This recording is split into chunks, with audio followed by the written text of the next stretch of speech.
Moga kita diberi kesihatan, keberkatan dan nikmat kesihatan yang baik kepada diri kita. Tak lain dan tak bukan adalah kita minta dengan Allah bagi sihat untuk apa? Untuk beribadat. Ya, lagi-lagi umur kita ini semakin meningkat, semakin meningkat. Kadang-kadang orang kata panjang umur, ya, sedangkan istilah sebenar pendek umur. Ya, sebab apa kita semakin meningkat, semakin meningkat. Daripada 60 naik 61, 62, 63. Contoh meninggal 69. Maksudnya umur semakin singkat. Moga dengan keberadaan kita di dalam majlis ilmu, konsisten kita, istiqamah kita untuk mencari ilmu, walaupun duduk sementara dalam majlis ilmu, insya-Allah yakinlah kita dengan malaikat. Ya, sebab apa? Segala amalan kita berada dalam majlis ilmu, apa sahaja kita buat, malaikat akan mencatat amalan kita dan akan sentiasa bagi pahala kepada kita. Ya, atas arahan siapa? Allah Subhanahu wa taala. Itu tugas malaikat. Itu sebabnya dalam rukun iman, ya, rukun Islam kita belajar beriman kepada Allah, beriman kepada malaikat, beriman kepada rasul, beriman kepada kitab, beriman kepada qada dan qadar, beriman kepada hari kiamat. Ya, maksudnya kita kena yakin bahawa keberadaan kita ini mendapat pahala, bukan sia-sia. Walaupun tuan-tuan ayah-ayah duduk dalam majlis ilmu, tiba-tiba tidur, tertidur, tak ada masalah, pahala tetap berjalan. Yakinlah dengan Allah Subhanahu wa taala. Jadi ibu-ibu, ayah-ayah yang dirahmati Allah, mukaddimah belum lagi kot. Yang dihormati Al-Fadil Tuan Nazir Timalan Nazir, sahabat saya Al-Fadil Ustaz Haji Engku Hazwan, Imam 1 Masjid Jami' Sungai Pelong, para pegawai, tuan-tuan guru, puan-puan guru, para asatidzah, datuk-datuk, datin-datin, para habaib, ibu-ibu, ayah-ayah, mantan nazir kita Haji Hussein, alhamdulillah konsisten. Kenapa saya kata konsisten? Dia bagus. Setengah nazir masjid lain, ya, masjid lain tak datang. Dah habis tempoh khidmat dia, dah tak dilantik nazir contoh. Ada. Ni pemilihan nak dekat ni kan, bila dah tak dilantik, tak nampak mata hidung tuan-tuan. Solat pun kat mana tahu? Solat kat mana? Kat belakang sekali, belakang tiang. Kalau boleh janganlah gitu, ya, jangan merajuk dengan rumah Allah walaupun tak dilantik. Contoh ada di kalangan kaum ibu, tak dilantik sebagai AJK muslimat, AJK pengurusan jenazah, jangan merajuk dengan rumah Allah. Datang seperti biasa, walaupun tak ada jawatan, tak dilantik, datang seperti biasa sebagai tetamu Allah. Sebab masjid ni hak orang ramai, ya, orang ramai datang. Tak dilantik, ini bila tak dilantik jadi imam kan, tak dilantik jadi bendahari, setiausaha, ahli jawatan kuasa, tak dilantik sebagai nazir, datang masjid. Itu saya kata Haji Hussein bagus. Sebab apa? Dah tak pegang jawatan nazir tapi masih hadir ke masjid dan berada dalam majlis ilmu. Jadi orang muda yang kat belakang tu contohilah orang-orang veteran ini, walaupun tak ada apa-apa pun masih istiqamah, bermujahadah untuk mencari keridaan Allah, mencari rahmat Allah Subhanahu wa taala. Jadi ibu-ibu, ayah-ayah yang dirahmati Allah Subhanahu wa taala, kita teruskan lagi perkongsian ilmu kita pada malam ini, iaitu dalam tajuk serangan. Ya, serangan. Kalau dalam bahasa Arab dia panggil al-syial, ya, al-syial, bukan sial, bukan sial, al-syial. Jadi dalam bahasa Arab disebut syial, bermaksud menyerang, menyerang, Serang siapa? Nanti. Menurut syarak pula, asyal ini adalah tindakan menyakiti orang Islam, sama ada pada aspek fizikal, tubuh badan, maruah, harta. Ya, 3 aspek dia. Pertama, tubuh badan. Ya, yang kedua, maruah. Yang ketiga, harta benda. Ya, saya nak bagi satu contoh kes yang telah berlaku dan telah dijatuhkan hukuman, ya, kepada seorang pesalah yang bernama Zulkifli, ya, Zulkifli Ismail. Mungkin ayah-ayah ikut kes ini dijatuhkan, dia dijatuhkan hukuman gantung sampai mati pada tahun 2021, baru lagi. Ya, kes kesalahan dia buat apa dia pada tahun 2018. Ya, pada tahun 2018 ada dua orang, ya, yang mencerobot, bukan, ada abang ipar dia, maafkan saya. Kes ini abang ipar dia merogol adiknya Zulkifli Ismail ini. Ya, keluarga Zulkifli Ismail ini dia warga asing, ya, warga asing asal Indonesia. Jadi kes itu berlaku kerana adik Zulkifli dirogol oleh abang ipar Zulkifli Ismail ini. Ya. Jadi apa dia buat dekat abang ipar dia? Ya, dia marah sangat, dia pergi bunuh. Ya, dalam pergaduhan tersebut dia telah membunuh abang ipar dia. Ya, sebab apa? Dia marah sangat, abang ipar ni rogol adik dia. Maksudnya maruah, betul tak? Maruah. Jadi dalam kes ini mahkamah melihat Zulkifli ini memang ada niat nak membunuh. Itu saya kata, walaupun kes itu nampak betul belah Zulkifli Ismail, sebab apa? Nak mempertahankan adiknya. Kerana apa? Dirogol. Tetapi dari segi mahkamah dia melihat sisi lain, iaitu niat dia nak membunuh. Maka dalam Islam melarang sama sekali kita membunuh orang.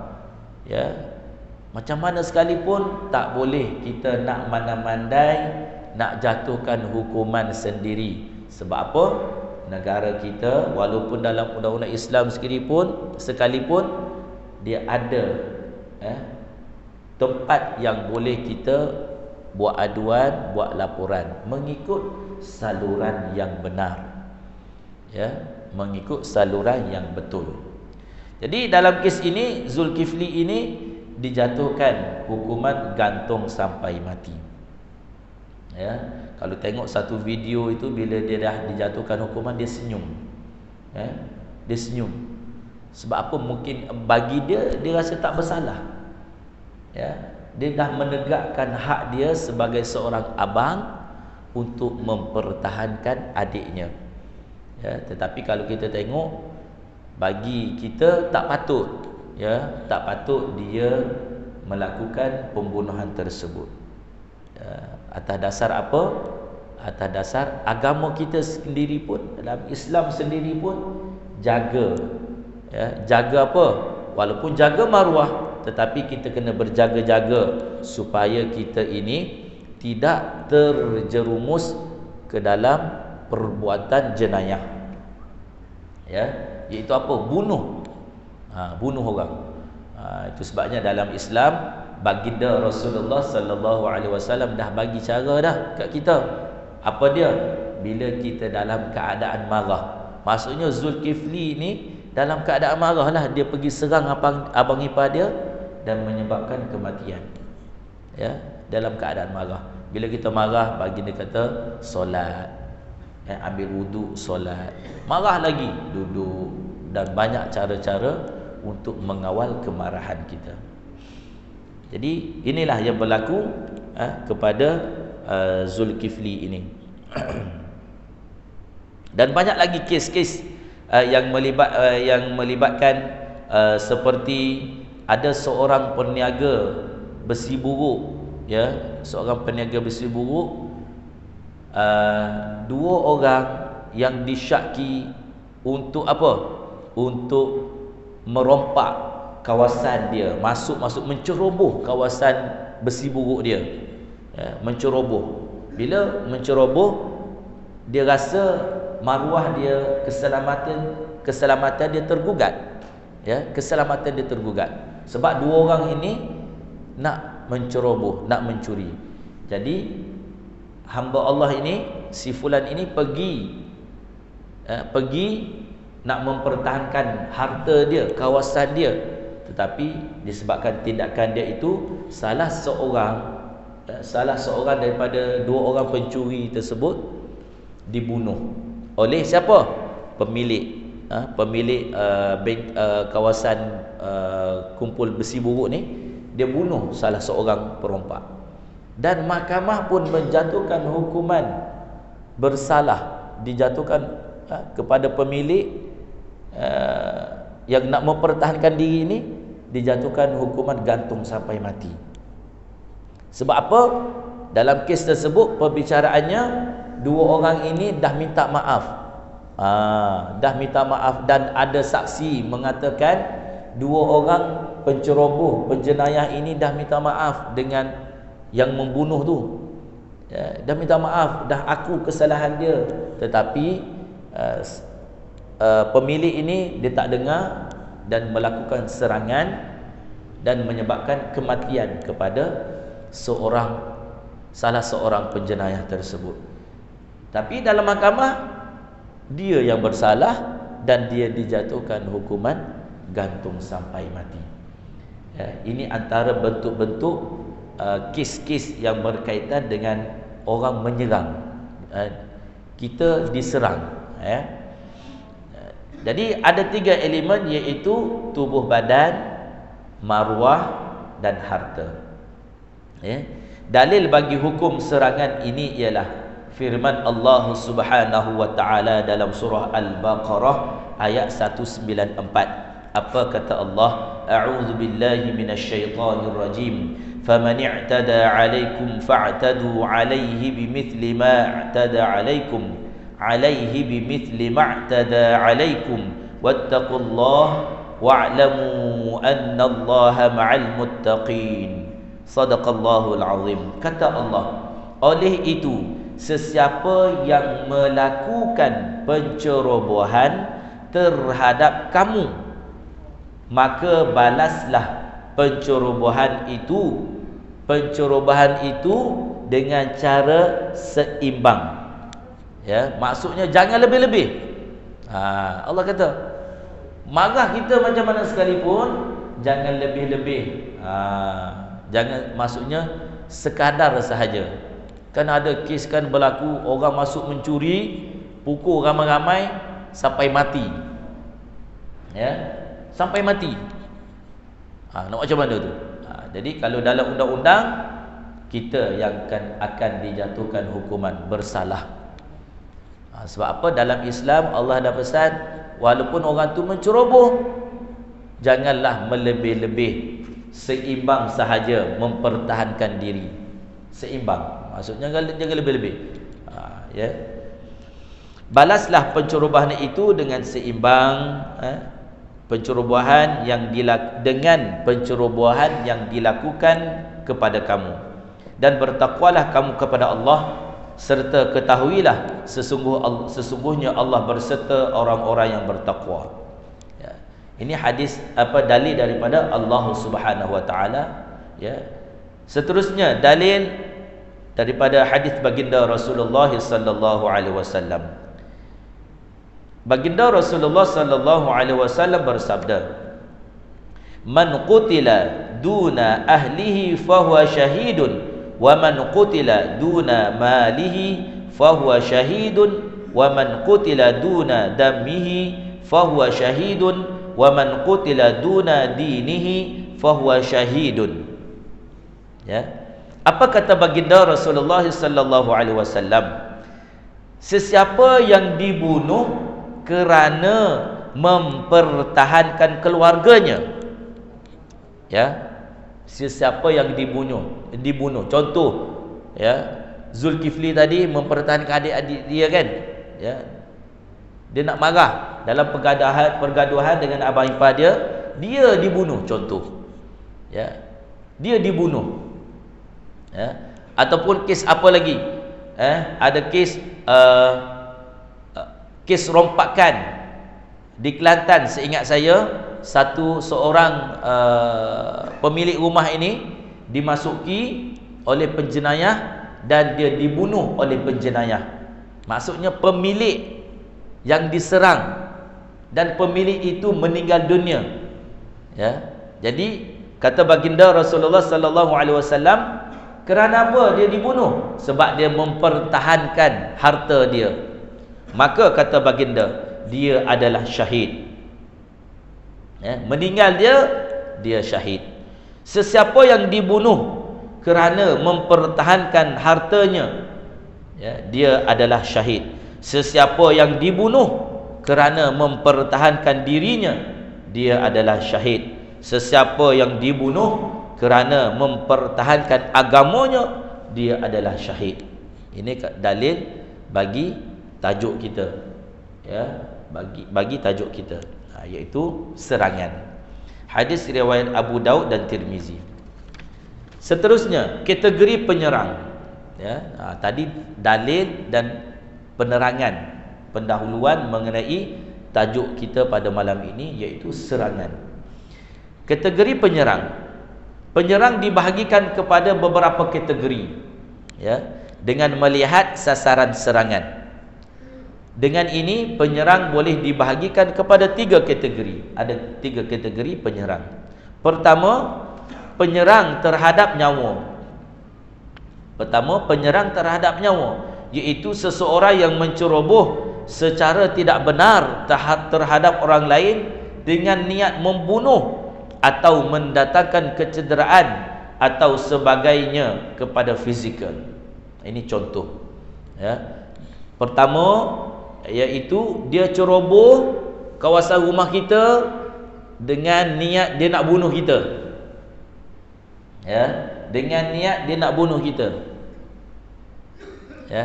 Yang kedua, dia ceroboh rumah kita dengan niat dia nak mencederakan kita dan nak mengambil harta kita. Ini kategori penyerang.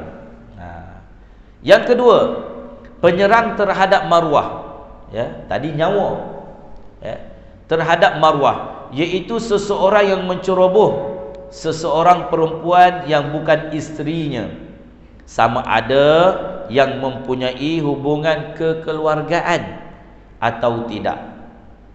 Hubungan kekeluargaan, macam kes Zulkifli tadilah, ya, abang ipar rogol adik ipar, ya.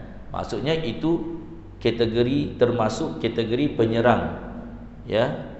Serang melalui apa? Melalui fizikal dan maruah, maksudnya dia merogol. Banyak tak kes merogol sekarang? Banyak. Abang rogol adik, ya, abang ipar rogol adik, ayah rogol anak, ya, adik rogol kakak. Dalam ni dikata seseorang yang menceroboh seseorang perempuan yang bukan isterinya, sama ada yang mempunyai hubungan kekeluargaan ataupun tidak, ya. Apatah lagi yang bukan kekeluargaan, maksudnya orang luar masuk rumah rogol perempuan, ya, rogol wanita dalam rumah. Ini kategori penyerang melalui apa? Iaitu penyerang terhadap maruah, ya. Bila dirogol, maruah wanita itu tercemar, ya, tercemar. Orang akan tahu, perempuan ni dulu ni lah yang kena rogol dulu kan, kecoh, ya, maksudnya maruah dia tercemar.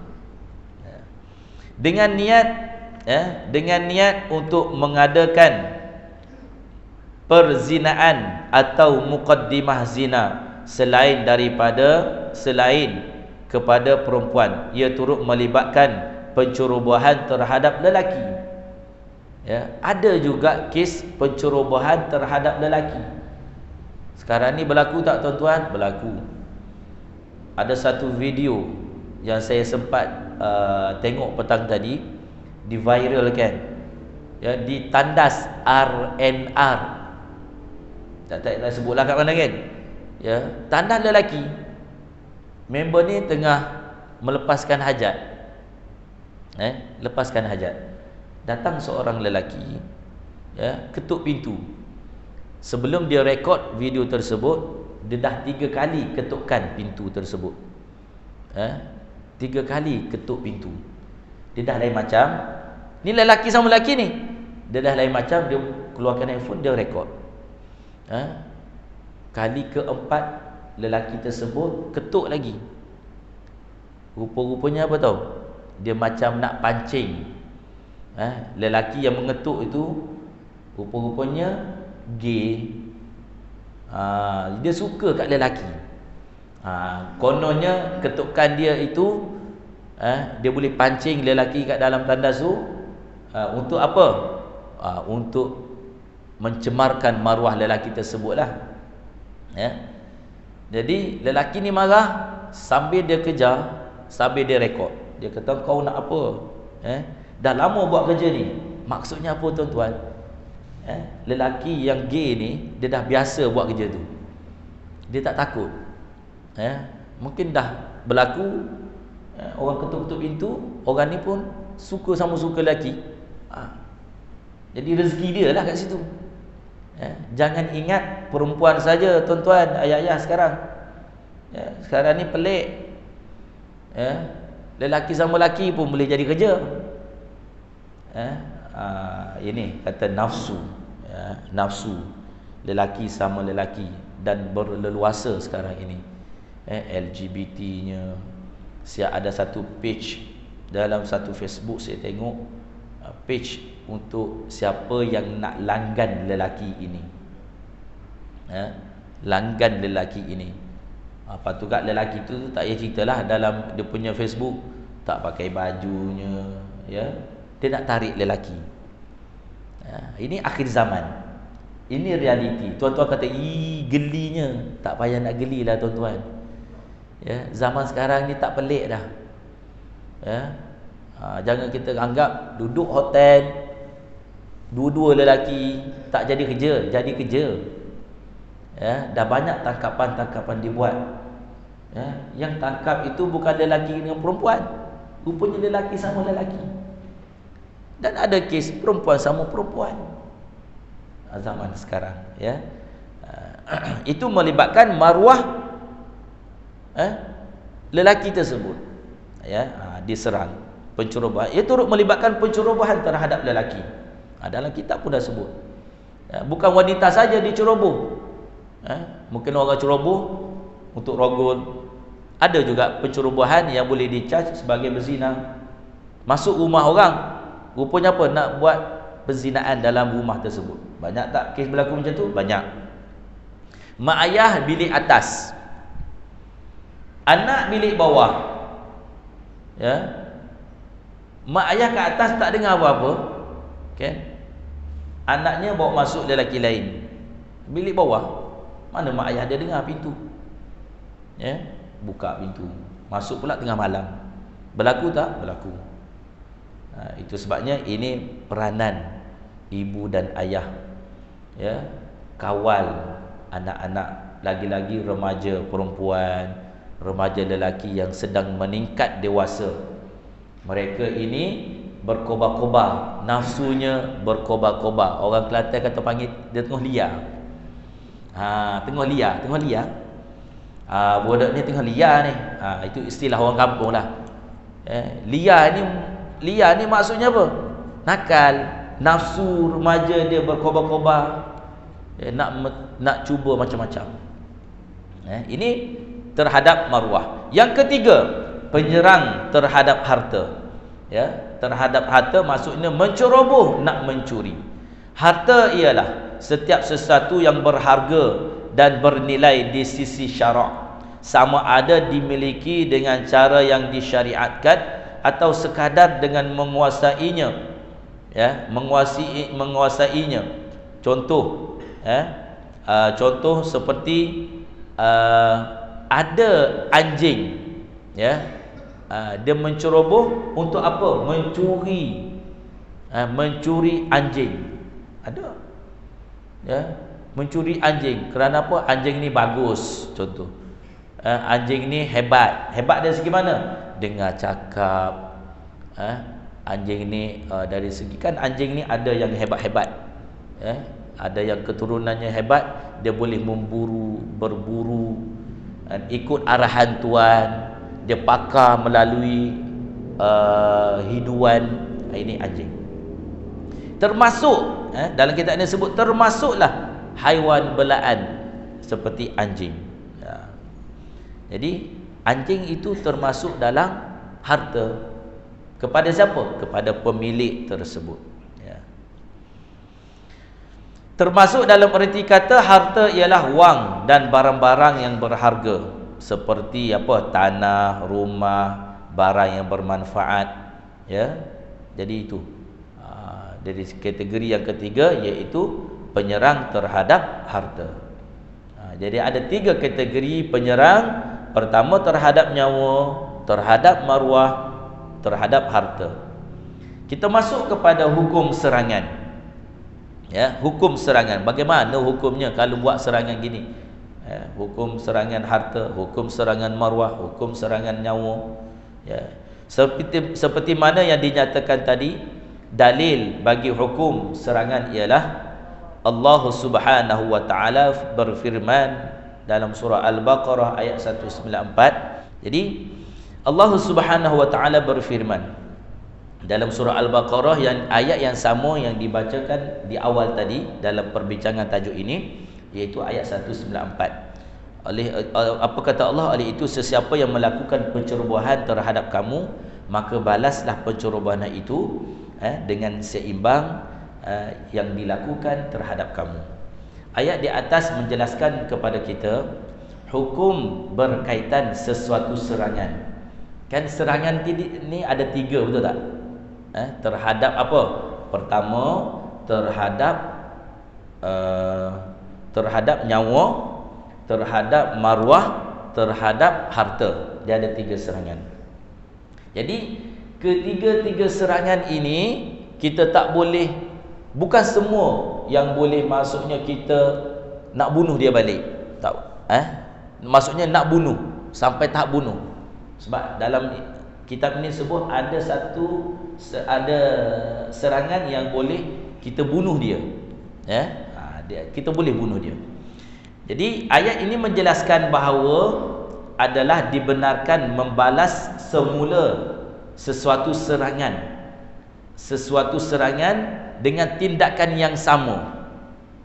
Ya, dengan tindakan yang sama, iaitu dengan membalas atau mempertahankan diri, walaupun dengan membunuh. Walaupun dengan membunuh. Nanti kita akan ada penjelasan di bawah, ya. Termasuk dalam erti kata penyerang ialah melakukan sesuatu kecederaan terhadap nyawa. Orang datang, ya, serang kita, bawa parang. Agak-agak parang ini dia nak buat biasa-biasa ke dia nak bagi kita mati? Mesti dia nak mencederakan kita sehingga kita mati. Ya, sehingga kita mati. Jadi dalam keadaan tersebut kita boleh mempertahankan diri sehingga apa? Sehingga kita boleh membunuh dia. Maksudnya dia memang bertekad nak serang kita dengan senjata yang dia ada, dengan keadaan kemarahan dia, dengan situasi tersebut dia memang nak bunuh kita. Kita berhak, ya, sebab apa? Melibatkan maruah, melibatkan nyawa, kita berhak mempertahankan diri walaupun keadaan tersebut terpaksa membunuh. Ya. Jadi bukan semua serangan kita boleh bunuh, tak boleh. Jadi dalam nyawa sahaja kita boleh boleh apa? Last sekali. Last sekali tak boleh nak buat apa dah sebab dia duduk serang. Kita boleh bunuh dia. Sampai macam tu sekali. Dalam rumah kita. Ya, dalam rumah kita ataupun contoh di luar kawasan, orang datang nak pukul kita ramai-ramai, nak pukul ramai-ramai contoh, ataupun seorang lah contoh, dia bertumbuk dengan kita dan dia keluarkan dia keluar pistol contoh, dia nak tembak kita, tembakan pertama kita sempat elak contoh,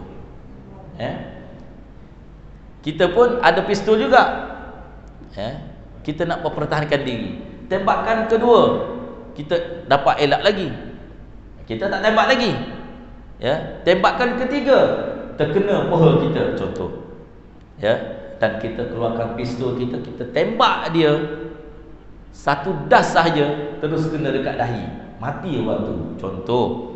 Ini contoh kes lah, supaya ayah-ayah faham situasi tersebut. Kita bunuh tak dia? Bunuh. Atas dasar apa? Dia tu dah bertekad nak bunuh kita dah.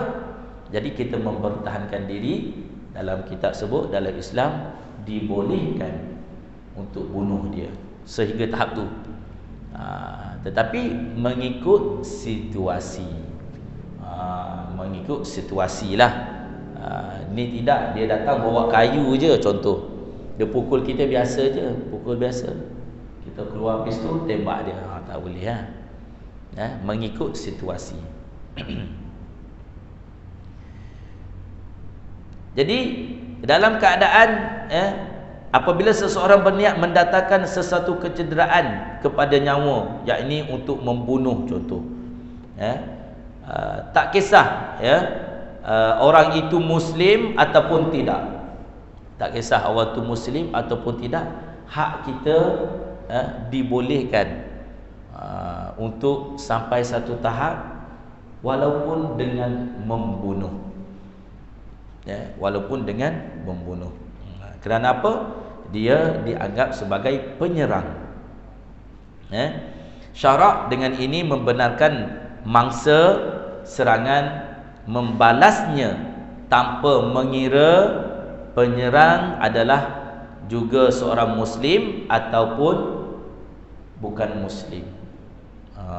Jadi itu hak kita. Cuma sekiranya penyerang tersebut ialah bapa yang menyerang anaknya kerana tujuan harta, ia tidak boleh ditentang dengan tindakan yang tegas. Sebab harta, walaupun ayah datang serang kita contoh, jangan kita guna istilah aku berhak mempertahankan harta aku, maruah aku, ini aku boleh bunuh ayah, tak boleh. Walaupun kita belajar kata boleh mempertahankan diri, tapi jangan sampai melakukan pembunuhan terhadap ahli keluarga kita. Ini jelas, sebab apa? Dalil yang jelas, paling jelas menyatakan hukuman tersebut ialah hadis yang dinyatakan sebelum ini. Hadis yang dinyatakan yang tadi dibaca, iaitu man qutila duna ahlihi fahuwa syahidun. Sesiapa yang dibunuh kerana mempertahankan keluarganya adalah syahid. Walaupun kita sehingga sampai kita dibunuh, kerana apa? Mempertahankan diri kita, keluarga kita, dan kita mati syahid. Jadi ini untuk penjelasan tentang hukum serangan. Hukum serangan. Dan ada bawah lagi, bilakah diwajibkan dan diharuskan membalas sesuatu serangan. Jadi ini banyak penjelasan lagi lah. Bila yang boleh kita balas, waktu bila, situasinya macam mana, serangan terhadap harta, serangan terhadap nyawa, serangan terhadap maruah. Itu kita akan sambung pada hari Isnin nanti dalam tajuk bilakah diwajibkan dan diharuskan membalas serangan, membalas sesuatu serangan.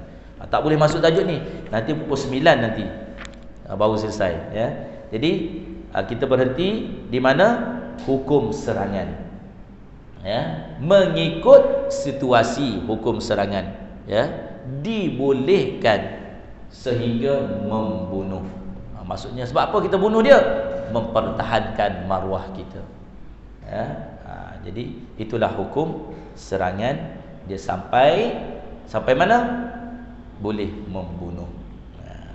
Jadi kita berhenti setakat tu. Kita sambung pada hari Isnin nanti, iaitu dalam tajuk bilakah diwajibkan dan diharuskan membalas sesuatu serangan. Jadi apa yang baik itu daripada Allah Subhanahu Wa Taala. Ada terkasar bahasa, tersinggung perasaan, terguris hati, sewaktu saya menyampaikan perkongsian ilmu pada malam ini, saya mohon maaf. Itu adalah kelemah diri saya. Yang baik itu daripada Allah Subhanahu Wa Taala. Jadi kita tangguhkan majlis ilmu kita pada malam ini dengan bacaan kafaratul majlis dan surah Wal 'Asr. Subhanallah wa bihamdihi, asyhadu an la ilaha illa anta, astaghfiruka wa atubu ilaik. Bismillahirrahmanirrahim. Wal 'asr innal insana lafi khusr illa alladhina amanu wa 'amilus salihati wa tawasaw bil haqqi wa tawasaw bis sabr. A'udzu billahi minasy syaithanir rajim. Bismillahirrahmanirrahim. Alhamdulillahi rabbil alamin wassalatu wassalamu ala Rasulillah wa ala alihi wa sahbihi ajma'in. Allahumma faqihna fid din, Allahumma faqihna fid din, Allahumma faqihna fid din wa 'allimna ta'wil wahdina ila siratal mustaqim. صراط الذين أنعمت عليهم من النبيين والصديقين والشهداء والصالحين وحسن أولئك رفيقا برحمتك يا أرحم الراحمين والحمد لله رب العالمين وبالله التوفيق والهداية والسلام عليكم ورحمة الله وبركاته.